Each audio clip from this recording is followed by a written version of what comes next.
Hi, Al. Today I would like to talk about something that has come up quite a bit actually in the writers group I'm a part of, and that is the cursing in the young adult category. It's actually really different from when I started reading because when I got into the young adult stuff, I was about 10 or 11 years old, and back then there were some more censors on books compared to what there is now. Such as in The Vampire Diaries by L.J. Smith, there was a scene where Elena was on the phone with someone, she got frustrated with them, and the script read something like, she mumbled something and hung up. Bonnie looked at her and asked, "Did you just call her a witch?" And Elena grinned and said, "No, but it rhymed with that." And that was really common back then to use stuff like that to get around saying the word bitch. I think it's interesting that we've come in a pretty opposite direction compared to that now. A lot of people now will tell you, oh, just swear anyway, like all the kids do it anyway, like you might as well make it realistic, and it's totally realistic for kids to swear. And that is true, but I personally think that's kind of a cop-out. That's trying to just get away with writing whatever you feel like writing and for the sake of it's realistic. And I say that because writing is an art form. It should be an art form. It is an art form. And one of the things you do is you play with words to give them their maximum effect. Now, someone like, say, in the adult category for Chuck Palahniuk, he can write cursing all over the place because that fits what he's doing. That pretty much just fits the tone of what he's doing. I don't think that the same can be said for most young adult stories because it's... So the young adult category tends to focus more on emotions than anything else, which is completely valid because teenagers have a very emotional time around that age. It's like the senses are highly charged, like the world is becoming a little more confusing. They're trying to grasp it. They think they got it, but they don't really have it. But I guess basically my point with that is that I think it's a cop-out to just write cursing for realism. You really, at least in my mind, you would want to allude to it. I mean, you should still use it. I certainly do. But I definitely try to minimize it because I want people to focus on the story and the characters. I don't want the young adult crowd to focus on, oh, this book has so much cursing. It's so adult. It doesn't really make you adult. It just kind of makes you crass. And I'm not going to pretend that I don't swear. I do work for the blue-collar industry at the moment, so when I'm at work, I certainly can't swear like a sailor. But when it comes to writing, it's a little different because I'm trying to get across the story. I'm trying to get across the characters, and that's what I want people to focus on. I don't want them to think, oh, it's just so edgy, like there's so many cursing, she's not afraid to use the F word or whatever.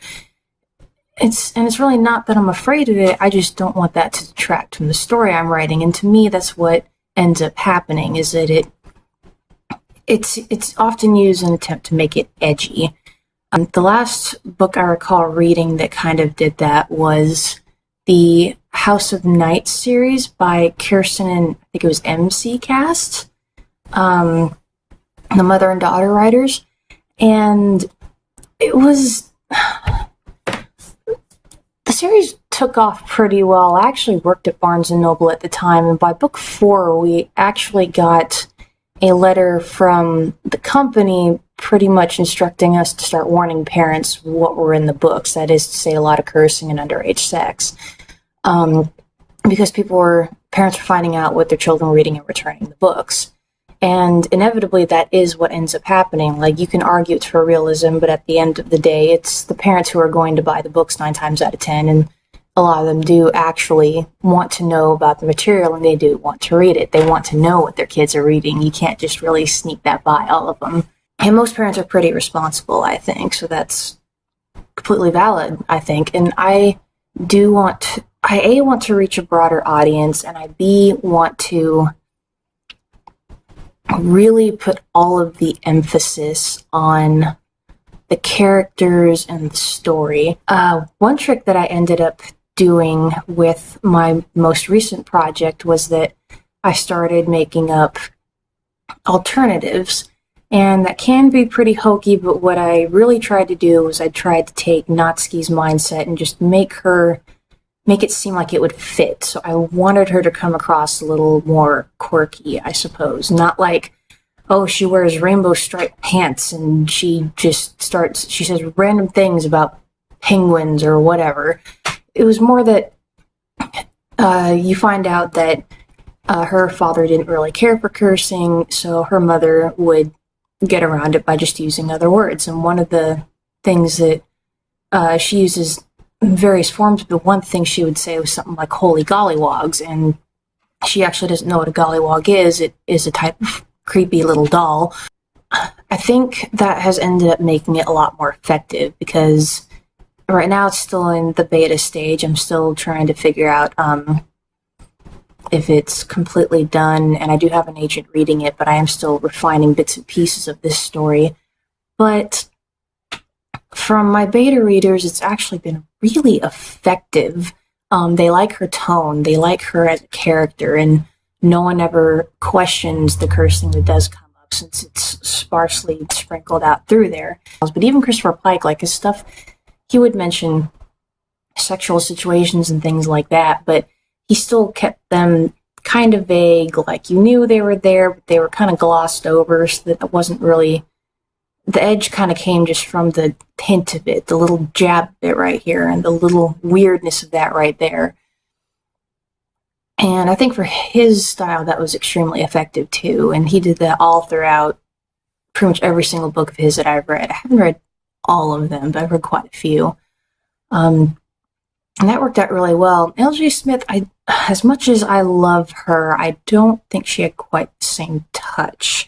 Because I remember there's one passage that people have actually made fun of since the books got republished, is in Daughters of Darkness, there was some scene where the guy is screaming, "What the freak are you? Who the freak are you? What the freak are you doing?"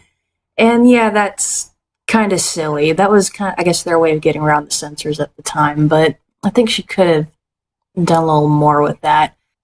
But at the end of the day, when you're reading those, you're not focusing on how edgy it is. You're focusing on the plotline and mythology, the characters, the intrigue, like all of that kind of stuff. And for that reason alone, I do personally prefer both reading and writing young adult stories that don't have as much cursing. It's really not a prude thing. Like I said, I do tend to swear quite a bit, especially in my blue-collar job.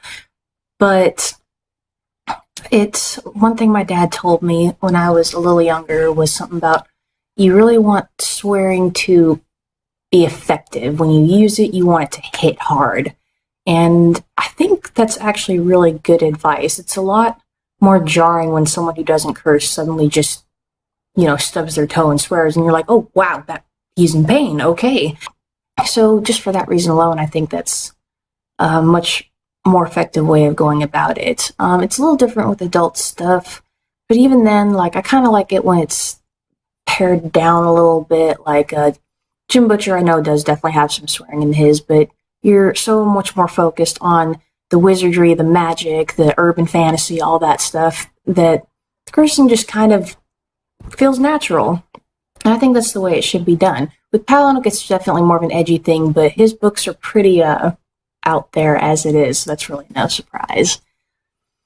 So yeah, I guess that's pretty much my thoughts on it, and if you do read my novels, you will definitely notice that I think in there's maybe the adult stuff, there's definitely some more swearing in there, but I definitely do try to focus more on the situations and the characters and things like that, and I think to me that makes a much more long-standing and effective story. So you can expect to see that from me. I will recommend some stuff next time I make a video, some of my favorite reads, so please look forward to that. Bye, everyone.